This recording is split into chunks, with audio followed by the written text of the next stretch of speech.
Thank you everyone for joining us this afternoon. My name is Lisa Holdsworth. I'm the Vice Chair of the Royal Television Society in Yorkshire, and I'm the Chair of the Writers Guild of Great Britain.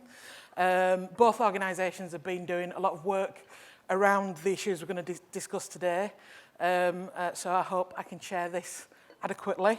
And I'd like to introduce our guests for today, starting with thank you very much for jumping in at the last minute. Sinead unfortunately couldn't join us. Babita Bahal from Channel 4. Carol McKenzie from True North, as many of you will know, one of the biggest independent production companies in this area. Sanjiv Buttoo from the BBC in Yorkshire. And Jane Hudson from ITV, executive producer at Emmerdale and Coronation. No, just Emmerdale. And we go way back. We go a long way back. Several productions together.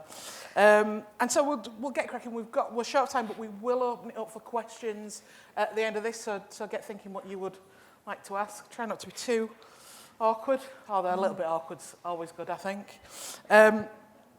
So moving on, I'm going to start with you, Jane, and talk about Emmerdale. It's one of the most important television programmes in the region. I think most people would agree. I worked on it from 2001 to the end of 2003, and I think it's changed a lot in that time, for the better, obviously. How does Emmerdale recruit locally? And how important is for the show to have a good link to this region? I think it's really important to be rooted in this area, and I think for a long time Emmerdale's been one of the only dramas to come out of this region, and in 2 years' time we'll be 50 years old, so we're getting something right. And you know, a lot of people in our industry, they've got family, they've got children, they can't just up sticks and move to where the job is. Not everyone can relocate, become freelance, it's just not possible. So that makes you ask how you can do this job in that situation. I was a freelance producer for 10 years. You know, I was pregnant on set. I went back to work 2 weeks after giving birth because I was a freelancer, and that's what you had to do. So I think the good thing about Emmerdale, because we're a show that shoots all year round, so we can offer permanent work, which means more stability. It means we can bring people in and we can take them from a starter level to a senior level if that's what they want to do. And I think more importantly, it means that our crew enjoy their work and they can enjoy what they do. And they're not worrying about what happens when the job ends in 3 months' time. So I think naturally we get more people from the area wanting to work with us, because it just means that as much as possible they can continue the life they want, and work doesn't become the be-all and end-all. They can still enjoy family and children. So I think for us it's really important, and we find that when people join Emmerdale, they tend not to leave, really. I mean, we've got more permanent staff crew than probably most productions, and we've got people who've been there for 30, 40 years. I mean, we've probably got one of the oldest crews in the industry as well. So I think it's great that people just don't want to go. That's great. And how reflective would you say your crew is of the makeup of Yorkshire, West Yorkshire particularly? I would say we've got more Yorkshire than non-Yorkshire people. I know myself, I moved back up from London 18 months ago, and it's really nice that I go to work every day and nobody takes the piss out of my accent anymore. You know, nobody does a really bad impression of it or thinks I'm stupid because I sound like this. It's really refreshing to work with people who are from the region. You don't get that question. Did it take you long to get here? You stayed over? Yeah, exactly. Yeah. The London question. Given that television, there is a pressure at the moment, quite rightly, to be more representative, would you say, and when we say representative, I mean of the diverse nature of the UK at the moment, would you say you are addressing that both on screen and off screen at the moment, Emmerdale? Yeah, sorry, I have got notes. If I keep looking down, it's because if I don't, I'll talk about coronavirus, because it's all we're talking about at the minute. So I'm trying to avoid not talking about coronavirus. I'm so sick of it. Since I joined the show about 18, 20 months ago, on-screen diversity has almost doubled. since I've joined. Within a few months of me arriving, I stood on set and watched the cast perform the candy dance at a wedding. And if you don't know what the candy dance is, it's a really popular dance in the black community. It's like the cool version of Agadoo, I guess. Oh, okay. So we were doing a mixed race storyline, and I just thought it was really important to show both sides of these people who were getting married. And I think when Kane Dingle did the candy, it sent Twitter into absolute meltdown. But joking aside, on-screen diversity was my absolute priority when I joined Emmerdale. I've got an 8-year-old little boy who watches TV with me all the time, and he often points out that there's nobody like him on screen because my boy's mixed race. And he's opened my eyes more than any scheme, initiative, programme, talk has ever done, because he's made me see the world through the eyes of somebody who's not white. And I just want to get to a place where he watches TV and no longer has to say that, because we've got there, we've achieved it. But we've got a lot to do. So I think in brief, some of the things we're doing, we run Original Voices, which is an initiative with Coronation Street.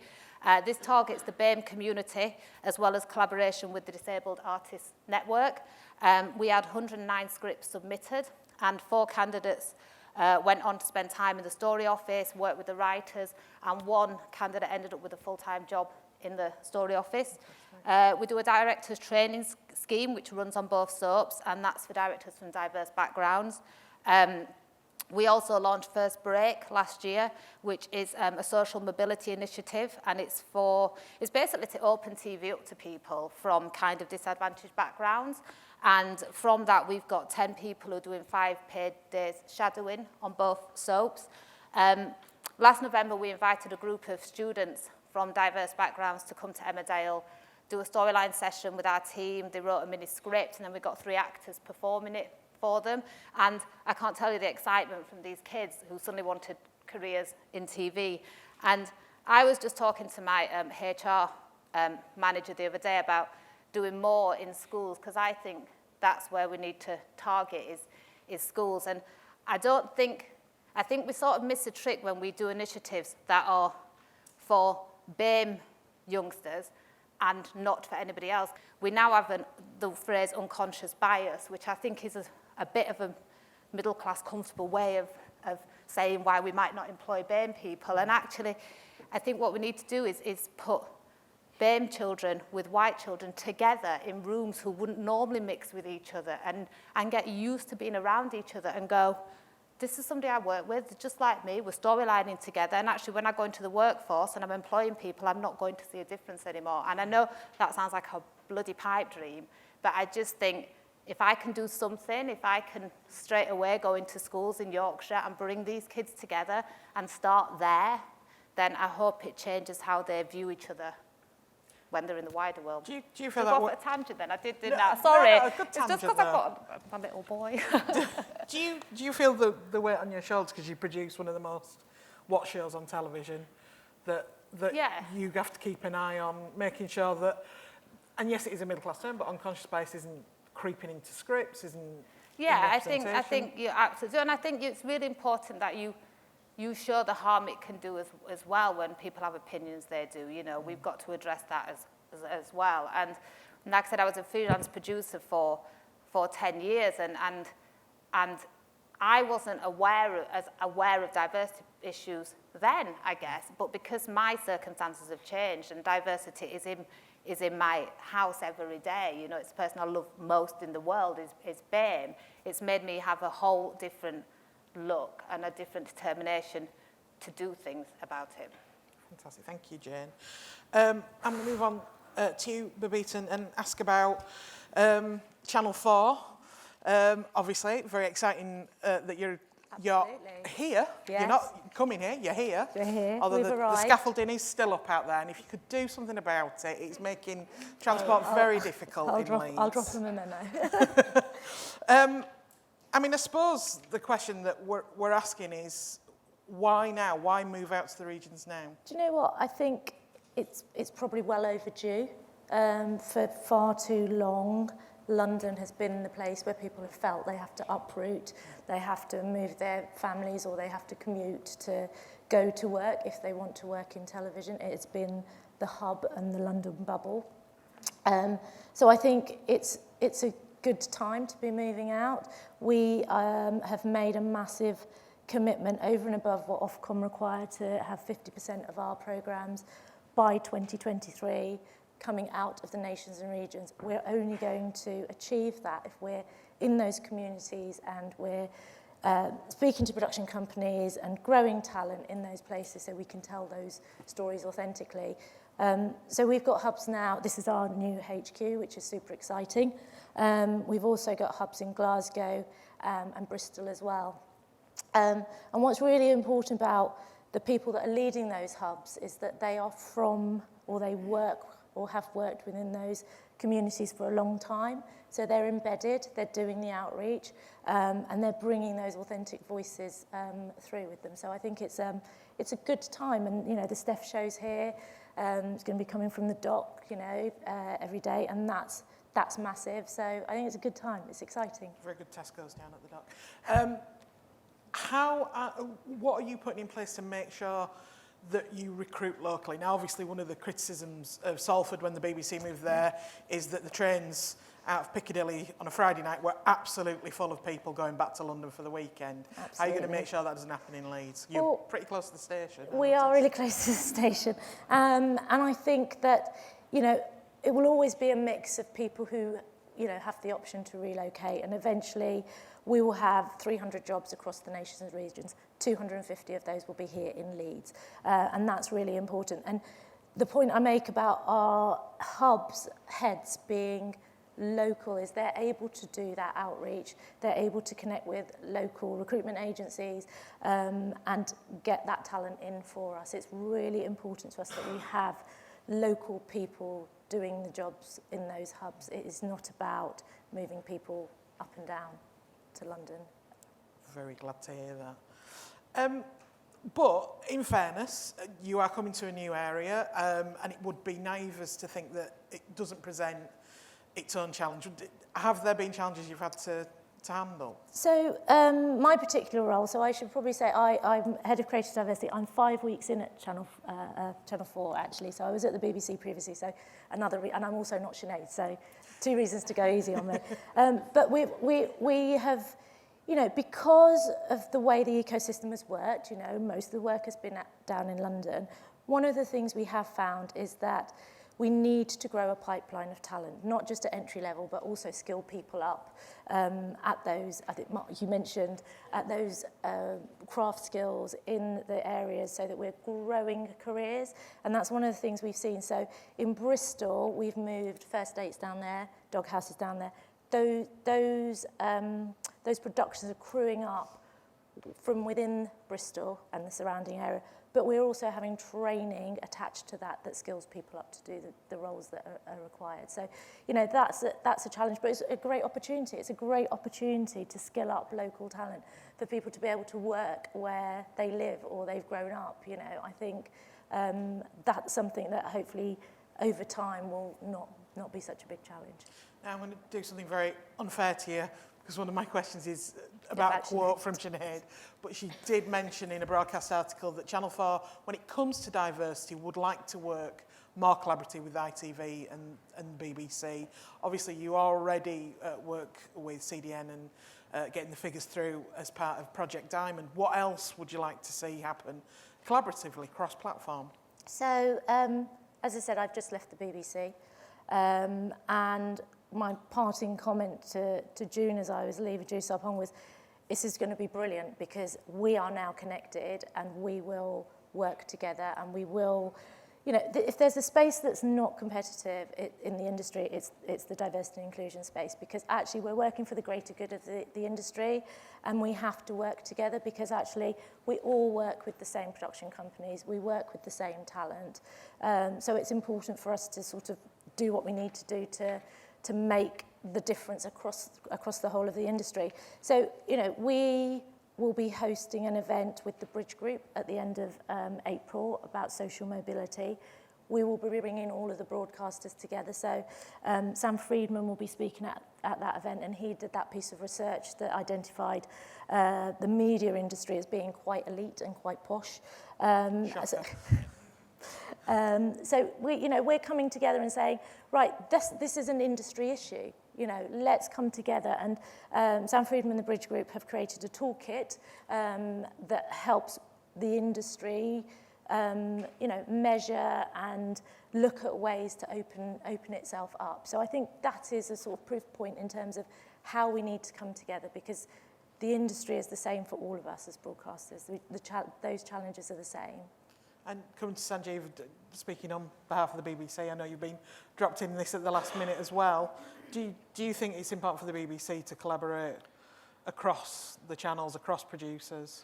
Yes, I think that's vital, and I think that's already started to happen. Whether it's radio commissioning or television commissioning, I think that's really important. And I think when we knew Channel 4 was coming to Leeds, we were very pleased in our newsroom here in Leeds, because we thought straight away, all the management thought, it's going to mean that lots more creative people are going to come and live in or work in Leeds, and that's good for everybody, not just for one particular organisation.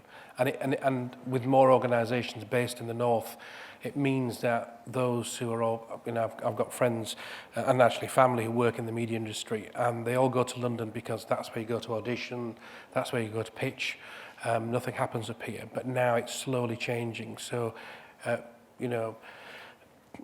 various organisations can be based up here. They don't have to go to London very often. They can pitch up here. They can recruit up here. So I think that's very important. Do you think it'll have a positive effect on your newsrooms, your crews, etc.? Yes, absolutely. It can't harm it. It needs a bit of a boost. Anything that happens that moves us along as an industry is to be welcomed, because it's, I joined the media in 1990 at the BBC, and I actually looked at radio and television. I tried both, and I went into radio because there was no Asian or black people in television. There wasn't any. And I was the only Asian journalist in the north of England for quite a number of years. I used to dine out on that one for quite a while. But thankfully it's all changed. And I think it's to be able to share experiences and skills and knowledge and network with people that get it like you do, I think is really, really important. And I mean, do you think you've seen significant positive change in your time? I think I've seen some. Personally, not enough. Yeah. So everywhere I've managed, what I've done is, so if I give the example of Radio Leeds, I've looked at the staff that I have, and I haven't had as many BAME staff as I wanted. So I've actually gone out to recruit, and the way that organisations tend to recruit is they have interviews and they recruit the best person for the best job. Well, that wasn't happening. We weren't getting the cohort of people in the newsroom sitting in our meetings making those decisions that we wanted. So I started to recruit for potential. And what happened there was that we'd get a few people in and they were very, very good, and then we turned them around, and guess what? They went to Salford and off to London, and we lost them. But do you know what? That's the process, and that's great if you get more people into the industry. And other times we'd spend money training people up and they were just rubbish. But that's just the way you have to do it. You have to try and take gambles. The BBC we did something called Voice of Bradford. I wanted to hire a journalist based in the inner city Bradford to be able to sit in a news meeting and tell my white journalists that they were talking rubbish half the time. And so we went out with this thing called the Voice of Bradford, recruited somebody, and it worked pretty well. And that guy's working in different parts of the BBC as well as with Radio Leeds. But for me, I think it's not. It's great to have lots of BAME people in the organisation, but I think they need to be in positions where they affect a change. You can have 40 out of 50 journalists in a newsroom who are BAME, and that's great and that's brilliant. But if the editor or people making those decisions or editing those programmes, who actually has the final say on what goes in that show, isn't on that journey as well, you're wasting your time.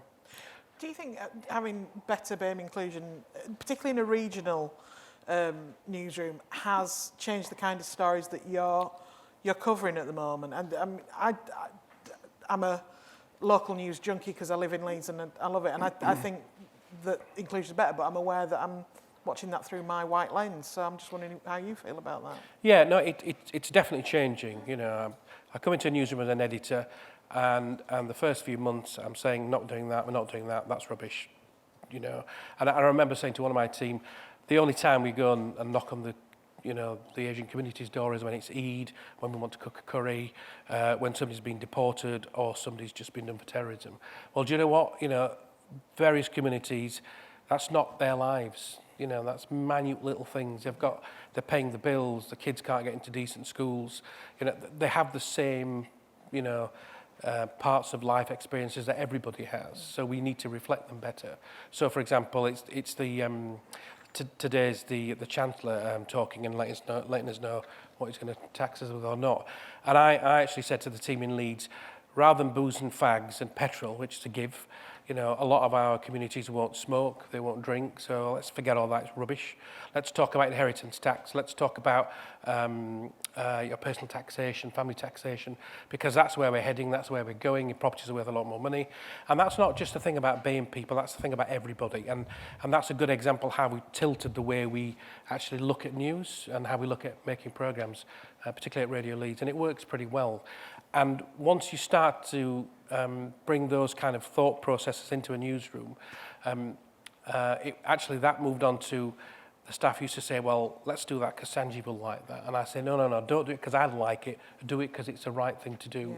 And it's, you know, I don't go into our news meetings very often because I know they're just getting on with it now, which is a really good thing to see and a really good thing to do. And this is my last question for you. I'm sorry, because some of the questions were for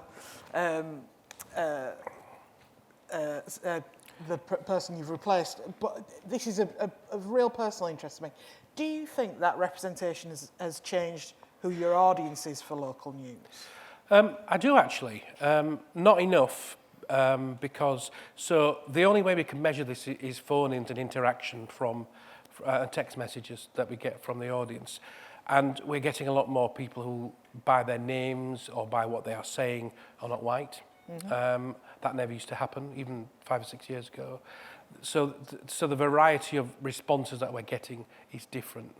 There are certain subjects. If we used to do a subject about deportation years ago, I used to call them the bigot brigade. Used to ring up and jam the phone lines for an hour, and it was basically send them all back.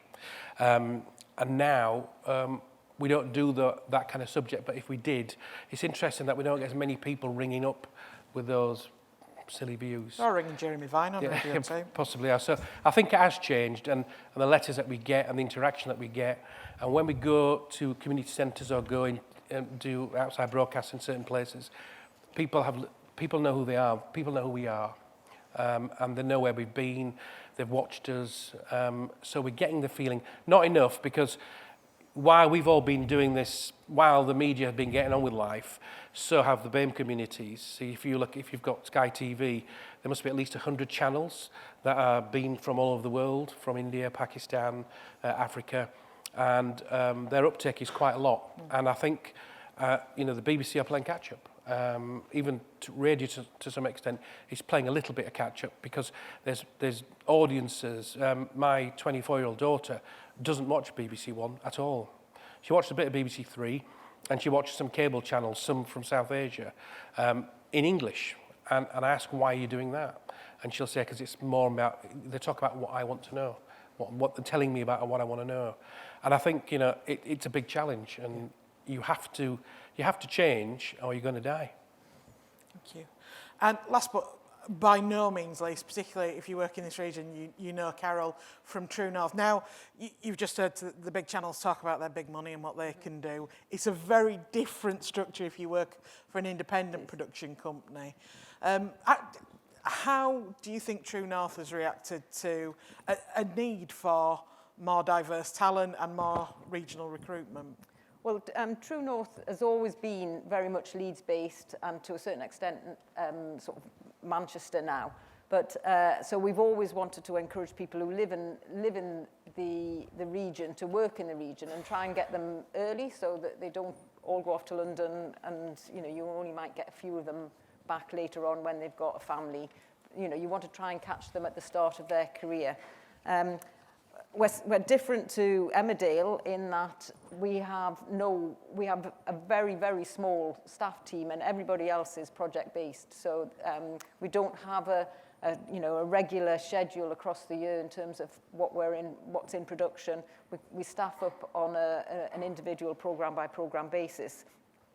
So in the past, we did have a fairly regular freelance team that used to come back all the time. We've grown to the extent now where we're constantly looking for new people. And because there's a bigger demand from other companies who've moved to Leeds off the back of Channel 4 to a certain extent, but not just Channel 4, there's quite a lot of competition in the area for freelancers who, and at the moment I think there's probably a shortage in certain areas. The hope is with everybody that the freelance market will expand in the next 2 years because they know there's work here. There's enough work for them to uproot and move house and still have a regular income. I think one of the key things for us is that collaboration between everybody in the north. So whether it's with the BBC or Channel 4 or ITV, or in particular for us, a lot of the other indies, is to share information about who's out there, who's good, who's coming free, at all levels, not just sort of the sort of senior levels, but as far as runners and researchers across the board. We've tried over the years, in fact, all our trainees in the last 8 years, I would say, have all been from a BAME background, which has been quite hard to do because it's hard to advertise them. Sometimes we went through Creative Access, which was quite useful for a while. We've had traineeships through the Channel 4 journalism courses, investigative journalism courses, and other ways like that. But that's you're only talking about a very small number of people that you get in through those traineeships. The problem then is we train them for a year as researchers, and then we might not have work for them at the end of it. So they have to know it's a freelance market. They have to go out there. They have to sell themselves to everybody else. And I suppose the only thing that we can say about it is that we've trained somebody up to be in the freelance market. It's not that we've trained somebody up who's always going to work for True North. And that's quite difficult sometimes because you invest quite a lot of time and effort in training people from, they might be straight out of university. By the time they've done a year with us as a traineeship, they're very employable, but they might not be employed by us. So that's quite, it's quite a big investment on our part. And I think in the past, there was probably a lot more training done at that level by the broadcaster. Certainly when I was at ITV, there was an awful lot more training. And I don't think there's quite the amount of training going on by the broadcasters now. So it kind of relies on some of the bigger indies to do their part as well now. And I think it's really difficult for the smaller indies to do that. They just haven't got the volume of programs, but they also haven't got the income that they need to sort of pay for those that training. The other thing that we find quite difficult in terms of attracting or getting people to apply to us from a BAME background is that we have very few formal interview processes. So if we've got programs coming up, it's generally a fairly fast turnaround to find people. We'll put an ad out on various Facebook pages. We'll put an ad out on Talent Manager, and you don't know from the CVs that are coming in whether it's from a BAME background. Some names might give you a hint, but you generally wouldn't know. So you don't know how to target applications from a BAME background. Any help that people can give us, that'd be great. And the other thing is that even when we're going through universities to a certain extent, there aren't huge numbers of BAME university students coming through. That's another area that we'd like help with. And certainly we've been in Leeds as an initiative to bring all the universities together to try and share information. And I'm hoping that as part of that, we'd be able to advertise to more and more universities when we're looking for the people at junior level. And I suppose even before that, it's trying to get people into the university courses. We've just started being involved with something called Speakers for Schools, which means that we go out to schools and we talk to various classes about what the job roles are in television to try and get people interested. And then that also means that the ones that are interested, there might be some short placements for them to come in and actually have a look and see what roles there are out there. But you know, that's again, that's just a fairly small initiative. Probably we need to have more of those sort of things. There's also Beyond Bronte in Leeds, and we've had I don't know, 4 or 5 placements through that scheme, which is looking not just at BAME, but people from disadvantaged backgrounds who wouldn't normally necessarily get access into television. And if they're good, then we've got quite a high success rate of employing people afterwards if the work's there at the right time for when they come out of that placement.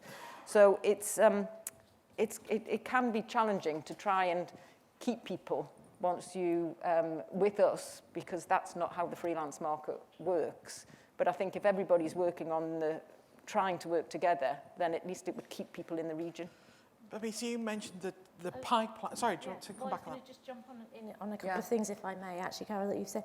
So I think the broadcasters have a really important role to play in tracking talent, because it's harder for you to know what's coming up where. So our talent managers, and we don't have oodles of them at Channel 4, but do keep in touch with people that have come through our production trainee schemes, that are apprentices, that have already been in the industry, and try and flag them. So I always say to production companies, if you've got something coming up and you're trying to crew up, always come and speak to us.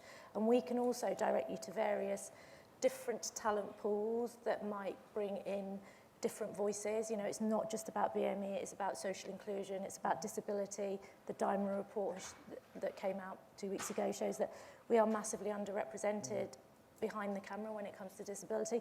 So we're in touch with those talent pools, and I think we have a massive role to play in making sure we connect talent to opportunities. On the training point, we have got 50 NFTS courses that we are paying for to get talent on, to upskill or to move them on. So if you've got exciting talent that you feel actually they could do with a shooting course or something, just let us know, because those courses certainly are just in the last 12 months have seen more initiatives like that coming up than ever were before. Yeah. I think it's also, I'll just take my chair's hat off and put my Writers Guild hat on. Some of the research we've done is that you spoke about the pipeline. We need to make sure that's maintained, but making sure it's not a leaky pipeline, and that people at certain points of their career, because it's tough being a freelancer, and it's never a straight line. Getting one job doesn't mean you're going to get the next. Is making sure people are supported so that they don't drop out of the industry. And we found that a significant number of writers from BAME backgrounds and women are the ones who will drop out, women because they take time off to have their families and struggle to get back in. BAME people because sometimes there isn't the support at home and there's a pressure to get a proper job. Thankfully, my parents never said that to me. I think my dad would still like me to get a proper job, but it's been 20 years now. He's going to have to give up on that dream. I'm going to open this up to questions in a second, but I'll just come to our BBC and our ITV things. I've been asked to ask you for 3 tips for building a team. You both work in sort of incredibly populous areas of the industry. What would you say, not necessarily for diversity, but making sure that you get a team that works well for you, particularly in the region? I'm sorry, I've sprung that on you. 3 tips for building a team. Do you want to go first? I'd recruit for potential. I'd promote from within. And promoting from within means if you've got staff who are coasting, everybody's got staff in their newsrooms who are coasting, and some are just hiding. It's getting them out, it's giving them projects to do, making them feel a bit more valued. And we've had some great successes in Leeds. People have gone on to do national things for the BBC, have come out of the Leeds newsroom. It's brilliant when I go to Salford or I go to London and 2 or 3 colleagues are talking about how they started life in such and such a newsroom and how this editor helped them out and gave them a chance. And put aside a pot of money for development is another one. So I had it. Budgets are very, very tight. We know that we haven't got enough staff. But what I positively did a few years back was somebody left and I decided not to replace like for like.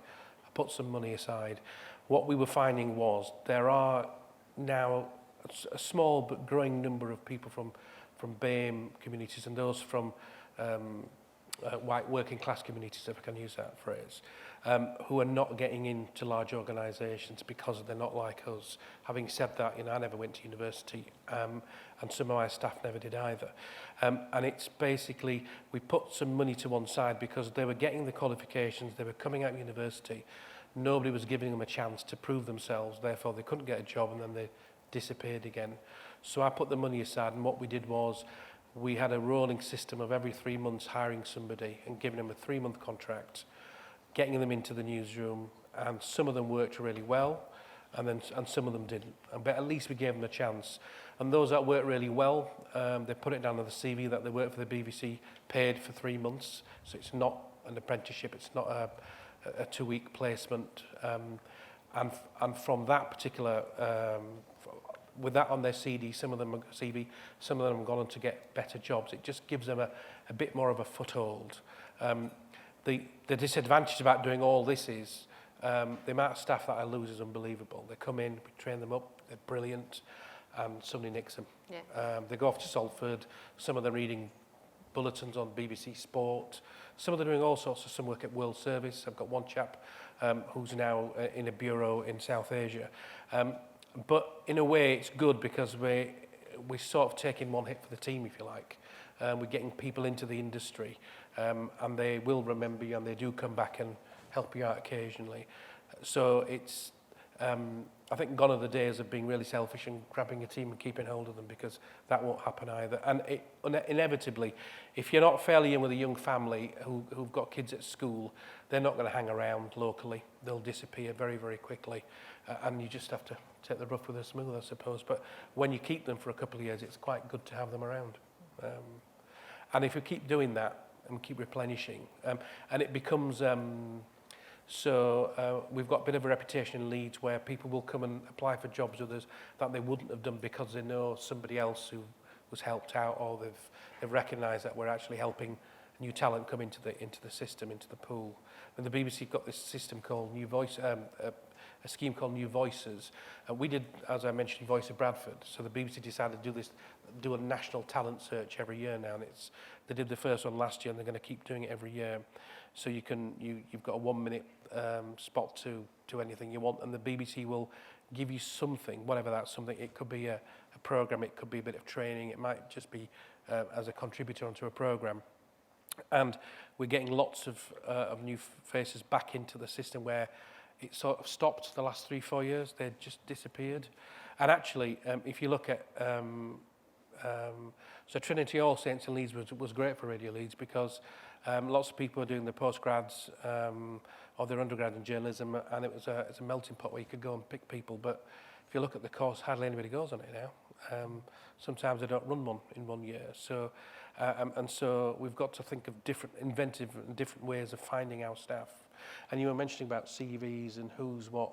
So we look, so rather than so if I had a job in Bradford and 180 people applied for it, the BBC normally would filter it down and give you 20, and then you pick however many you want to interview. Well, we've decided we want to see all 120 and look at all the CVs, and we start reading the histories, which churches they go to, where they live, and you can start to find out roughly which communities people are from. So you can go sort of sometimes beyond the name, if you like, and it gives you a rough idea of where you know, your people are applying for jobs. And that way as well, we've found a few. Fantastic. You ready now? I'm never bloody ready for these. I mean, I think there's still a lot of employers who employ somebody who's BAME so they can tick the box and breathe a sigh of relief and fill the figures in and move on. And I think what tends to happen, our industry, I think our skills are so non-transferable outside of our industry more than anything else. I think, you know, you don't find a storyliner sitting in Barclays Bank. Do you know what I mean? The storyliner is going to work on a TV show, and that's it. And, you know, a camera operator more than likely is going to work in the media industry. And I think it's really easy to lose people. When you've given somebody that job, I think as an employer, I should never assume that person will enjoy that job or be able to do that job, because if you're new to the industry, you don't quite know what it's like until you step on that set and discover it for yourself. So I think it's really important to keep track of people and to go, actually, if they're not quite enjoying something, and this is not just BAME, this is all new starters, if you're not enjoying what you're doing there, actually, have you looked at that? Have you thought about that? I can't tell you how many people have moved around in Emmerdale, especially, you know, in the script department, because you go, actually, you're not a storyline nerd, but you're brilliant at scripts, or you're brilliant at archive, or, you know, there's somebody in cameras, and we go, actually, their interest is clearly with the grips. And I think that's really important, is to not just tick your box and go, I've matched the numbers, that's great. I think you've got to keep track of people, and you've got to keep talking to them, and you've got to make people feel like they matter, because it is, you just talked about people disappearing. It's really easy to people disappear, not because they're doing well and they're getting promotions. It's really easy for people to disappear because they go, it's not what I thought it was, I'm not good at it, I'm not enjoying it. And it's because actually nobody's taught you to look that way and see that that might be your skill set. I'm right in thinking one of your assistant producers because she was there when I was there, started as an archivist, moved into script editing, then became head script editor, and now she's producer. But the archivist job at the time wasn't seen as part of script. And we've had, you know, what my story producer started as in locations, you know, which is so far from the story of his, but it's the world. That's why I keep talking about going into schools, because when I was at primary school, my ambition was to be a lollipop lady, because I saw the lollipop lady with a big stick and able to stop traffic, and it was like, that's a superhero in my eyes, and that's what I wanted to do, because I didn't know about TV. I just thought it was like Oompa Loompas made it. You never saw anyone go in or come out. Just this program, it was so inaccessible. You know, I'm from a council estate in Rotherham. It was just a world you never went into, and I fell into it by accident. I started as a journalist, and don't take offence, but I was just too honest to be a journalist. So I ended up on Hollyoaks just because I liked it. I didn't know what a script was. I'd never seen a script in my life. It was pure luck. And I just think the more we get into schools, and these kids are so much more savvy, they've got access to mobiles and to iPads, they can record things, they can make things. I think the more we hone in on that and go, you can work in TV without having to be a YouTube star or a reality star, there's other things you can do. And I think that the more we get people at a young age to understand what TV is, the more they'll know what they want to do, and the more they will come and work for us. And going into schools, especially with very diverse schools, is for us a real priority at the minute. That's great. Okay. Sorry, sure. On that. So actually, I think both the broadcasters again have a role to play in this, in making sure that we do that grassroots work. And For Talent have done a brilliant job of going out into cities, and they have done some skills training with about 1,000 young people. 60 of those have had apprenticeships in different cities around the country. But in terms of making it accessible, we pay their lunch, their travel, their hotel for that duration of their work experience. That's really important, because it makes it doable for them. It really levels the playing field and opens it up. So I think when we're going out and speaking to people at grassroots, there's got to be something tangible for them to apply into as well. And that's where those work experiences, internships are so important. And you know, it's up to the broadcasters to open those opportunities up. Fantastic, thank you. I'm now going to throw this open to the floor. If I could ask for questions only, not this is less of a question, more of a statement type comments, I would really appreciate that. So, any questions for anybody on our panel or the panel as a whole? I've got a background in film, I was a producer. I now identify as a person with disabilities. We are the most underrepresented group in television. There are less than 5% of people in television with a disability. We should be front and centre. You need to reverse how you look at things. This isn't difficult to do. I work as an advisor. I've worked, as a disability advisor. I've worked in lots of different capacities. This is not difficult to do. Like I said, we've been working with the Disabled Artists Network. We actively try and improve our on-screen disability. We have a disabled actor in our show. We've got a disabled youngster in the show. And when we do our casting sessions, unless there's a specific reason that character has to be this, that everything is open to come in. Anybody else like to come back on this from the panel? Can I jump in? I think you're absolutely right, and I think we all know that there is an underrepresentation both on screen and behind the camera. All of the broadcasters have signed up to the CDN's Doubling Disability Initiative, which is going to do just that by the end of this year. For Channel 4, we have got 10% of our staff are currently identified as disabled, 6% of our presenters. We know we've got to do more.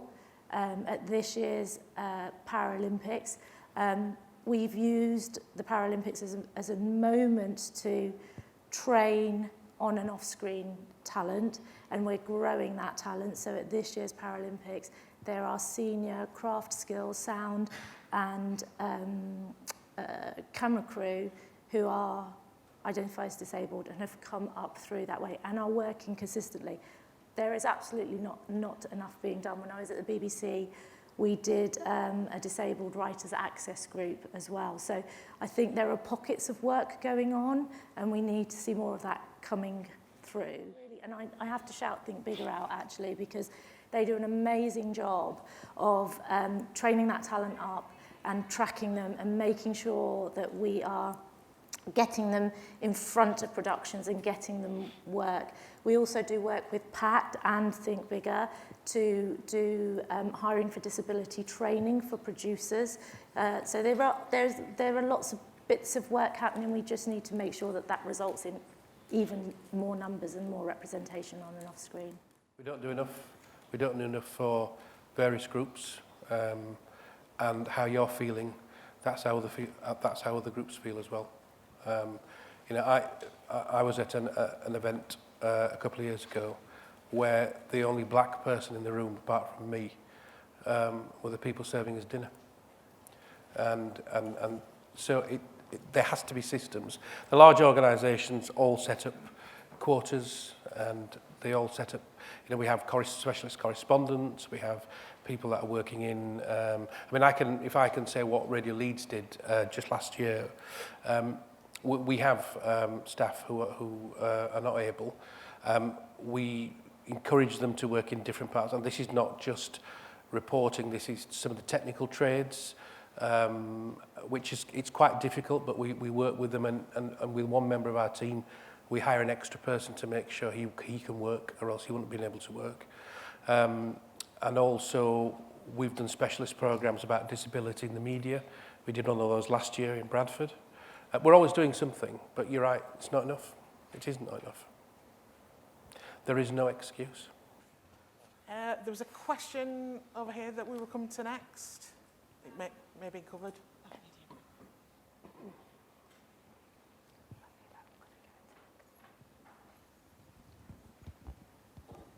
Hi. I just wondered, I wanted to just go back to the way that the broadcasters are thinking about training at the moment, and you mentioned some sort of classroom-based training.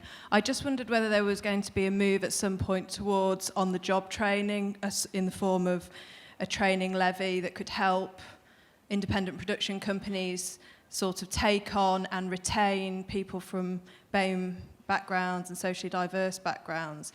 I just wondered if that was something that was underway. Should I pick that up? I think that's happening. I think with the training that we do with the production trainee scheme, those people are working on productions. They are learning their skills on a live production. So they're not, you know, there might be some classroom-based stuff attached to that, but that is absolutely how they are learning. That is how they're going to learn their craft.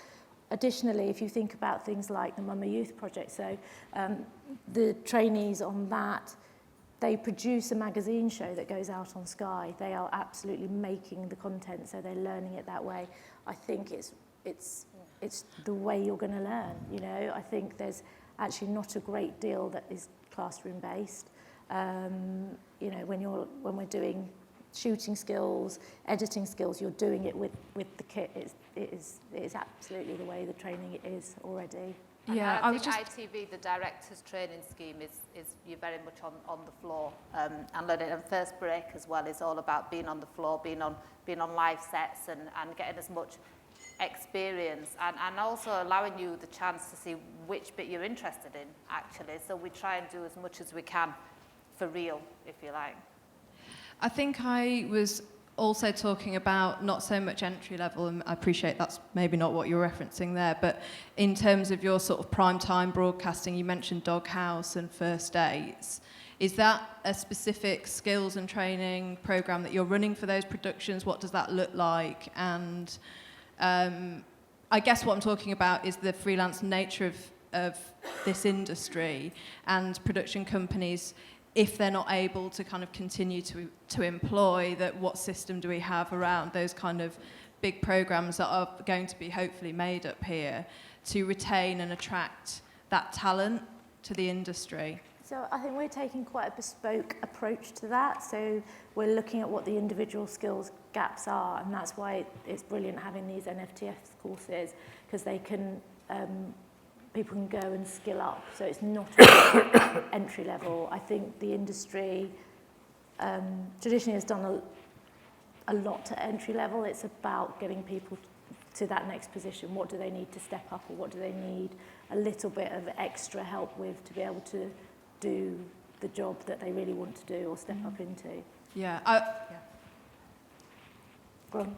No, I suppose when we're talking about skilling up and skilling up within production, so for example, we've identified that, like, I know that the NFTS have just run an edit producers course, Yep. but really as a production company, what we could do with was some sort of training levy that would then allow us to run an edit for an extra couple of weeks to give somebody their first opportunity to cut their programme, because they're not going to be able to cut it in the 6 or 7 weeks that are.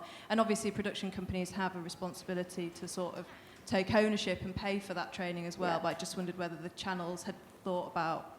I think certainly from my time at the BBC and also now at Channel 4, that is the sort of thing that on a case-by-case basis that we have various development funds that you can tap into. So those funds are absolutely, if you've got someone who is an exceptional talent and they need a few extra days or they need extra time in the edit, that is something you can go directly to whoever your comm edit is or your business person is and discuss getting that extra money. There are pots for that. Okay, thanks. Next question. I think the gentleman here had his hand up next.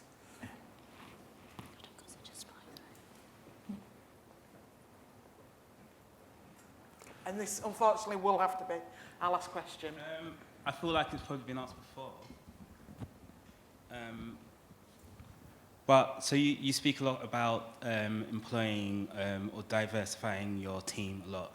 But what are you going to do to make sure that it's also an inclusive workforce as well?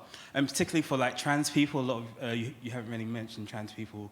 I don't know what the percentage of trans workers are behind the screen. I know they're being pushed forward a lot in media. I know from my experience in working on set as well, it's not felt very inclusive. So in production companies, so for Carol particularly, within production companies, it felt inclusive. So I can see that they're trying to make more diverse, but on set, it's still the environment is still very much like a construction sort of environment, and like, you know, males in on the camera team and sort of that culture. So what are you doing to try and change that in that sense, to make it more inclusive? Well, Sanjiv? it's about role models in a way, and it's about hiring people that are champions for certain communities. So two years ago, I hired Stephanie Hurst, who is to her first role as since she's changed, and she's the only daytime presenter of a local radio station or any radio station in the United Kingdom. And I would say that I know that a good percentage of my staff identify differently, but I don't ask them what they are. I think that's wrong to ask somebody what they are. I've got a rough idea, and within the teams and when they go out and meet each other and etc. etc. So I'd like to think, hand on heart, that the newsroom I manage in Leeds is a pretty inclusive, diverse newsroom on virtually.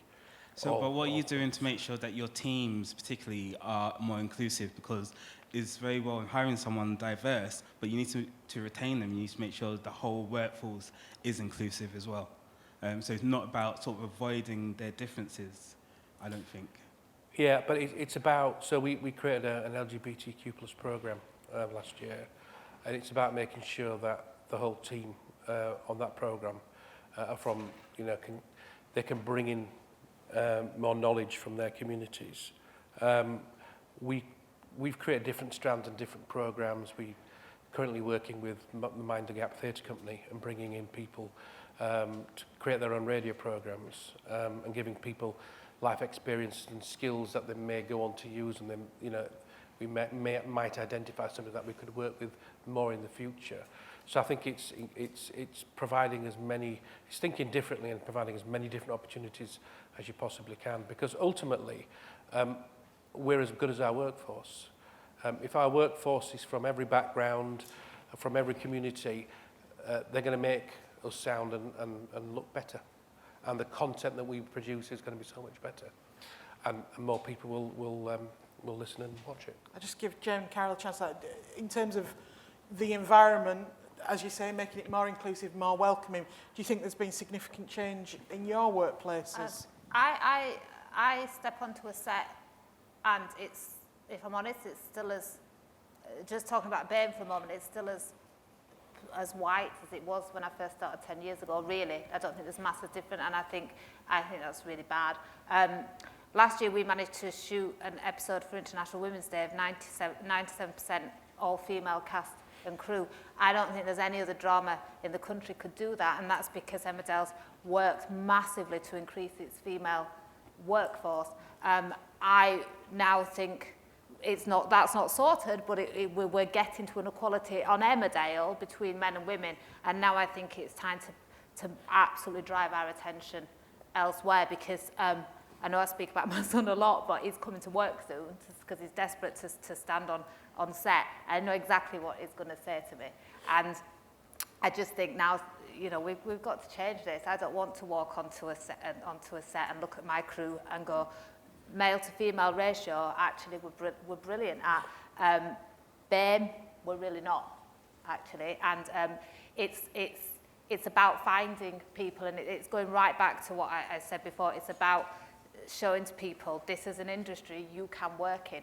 Nobody ever came into my school and said you can work in TV. They told me I could work in a library, and there's nothing wrong with that, but I didn't know anything else was out there.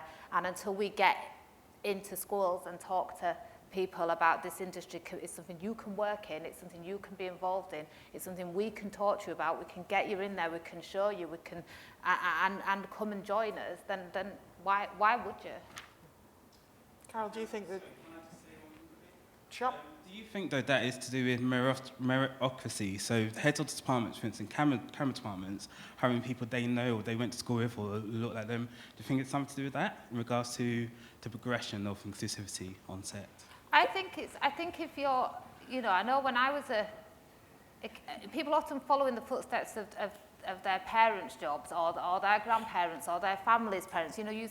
It's something you get to know about. So if that's not in your life and it's not in your world, it's probably something that occurs to you. So until we get the generations being part of this industry, it won't grow. People won't grow up going, my boy, he's desperate to work in TV because his dad's a director. His dad's a black director, and my ex-husband, when I talked to him, he only wants to ever get a job because he's seen as a great director. He never wants to get a job because he's a black director. He wants to get his job because he's the best director to have. And he's still fighting to get work. He's done a lot, and he's still coming up with 2 people, and he's not the one who's picked. And the person who's picked has not got the experience at all. And it's what I come back to. I think people often employ what they're familiar with, what they're comfortable with, what they feel safe with. And sorry, I've gone totally off the point of what you were saying, but I just think that's something we've got to change. And until we get people in positions who are employing people, I don't think we're going to change it. And I think we've got to accept it's a process. We've got to start bringing people in entry level, and then they get to the next level, and slowly we start to expand that bubble. It's not going to happen overnight, but we damn well should have started it a lot sooner than we've started it. I think that, unfortunately, is where we have to end things, but it's a good note to end, and I'd like to thank the panel. Thank you very much indeed, and I'd like to thank you for your questions and your patience. Thank you very much. Thank you.